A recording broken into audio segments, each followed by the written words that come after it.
লা লিগায় একটু একটু করে স্বপ্ন পূরণের পথে হাঁটছে বার্সেলোনা। প্রতিটা ম্যাচ যেন এক একটা ফাইনালের মঞ্চ। তারুণ্যদীপ্ত একটা দল নিয়ে সে চ্যালেঞ্জ উতরে যাওয়ার চেষ্টা করছেন হ্যান্সি ফ্লিক। লিগে এবার তাদের সামনে বাধা মায়োরকা। ৩২ ম্যাচে ৭৩ পয়েন্ট বার্সেলোনার, ৪ পয়েন্ট পিছিয়ে ৬৯ পয়েন্ট রিয়াল মাদ্রিদের। একটা ভুল ভেঙে দিতে পারে শিরোপার স্বপ্ন, তাই তো কোনো ভুল করতে চান না কোচ। সেল্টা ভিগোর বিপক্ষে সবশেষ লা লিগার ম্যাচটা একই সঙ্গে স্মরণীয় ও আক্ষেপের হয়ে আছে বার্সেলোনার কাছে। পিছিয়ে পড়েও Ferran Torres, Raphinha, Dani Olmo ম্যাজিকে জয় পেয়েছিল কাতালানরা।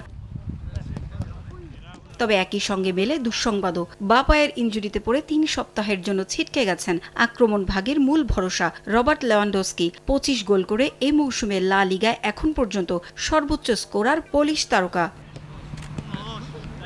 তাকে ছাড়াই লিগে মায়োরকা, কোপা দেল রের ফাইনালে রিয়াল মাদ্রিদ ও চ্যাম্পিয়ন্স লিগের সেমিফাইনালে ইন্টার মিলান বাধা পাড়ি দিতে হবে বার্সাকে। হ্যান্সি ফ্লিকের সেই দুশ্চিন্তা কাটাতে বদ্ধপরিকর এক ঝাঁক তরুণ। মায়োরকা ম্যাচে আক্রমণ ভাগে লেভানডস্কির জায়গায় খেলবেন Spanish forward Ferran Torres. Attacking মিডফিল্ডে তাকে সহায়তা করবেন রাফিনিয়া, ফার্মিন লোপেজ ও ইয়ামাল। দীর্ঘদিন পর ইনজুরি থেকে টার স্টেগান ফিরলেও তাকে মাঠে নামানোর সম্ভাবনা ক্ষীণ।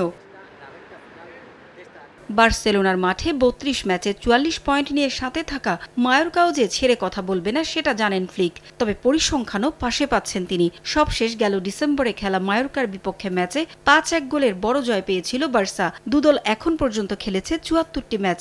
এর মধ্যে ৪৫ জয়ে এগিয়ে আছে কাতালানরাই। ১৭ জয় আছে মায়োরকার, ড্র হয়েছে ১২টি ম্যাচ।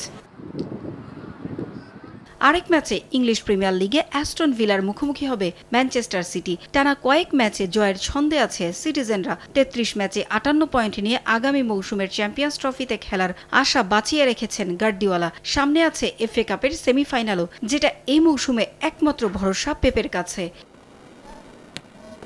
ক্রিস্টাল প্যালেসের পর এভারটনকে হারিয়ে আত্মবিশ্বাসের তুঙ্গে আছে সিটি। জানুয়ারিতে আইনট্রাক্ট ফ্রাঙ্কফুর্ট থেকে যোগ দেয়া ওমর মারমুইশ এ মৌসুমে ছুটছেন দুর্দান্ত গতিতে। হোম ম্যাচে এখন পর্যন্ত ৬ গোল করেছেন তিনি। তবে গ্রোইন ইনজুরিতে ছিটকে গেছেন এদারসন। তার পরিবর্তে খেলবেন স্টেফান ওর্তেগা। পুরো মৌসুমের জন্য আগে থেকেই ছিটকে গেছেন নাথান একে। হল্যান্ড ও জন স্টোনসকেও আরও কয়েক ম্যাচে পাবেন না গার্দিওলা। তবে মাত্রই ফেরা ম্যানুয়েল একেনজি থাকবেন গার্দিওলার শুরুর একাদশে। পারভিন আক্তার, সময় সংবাদ।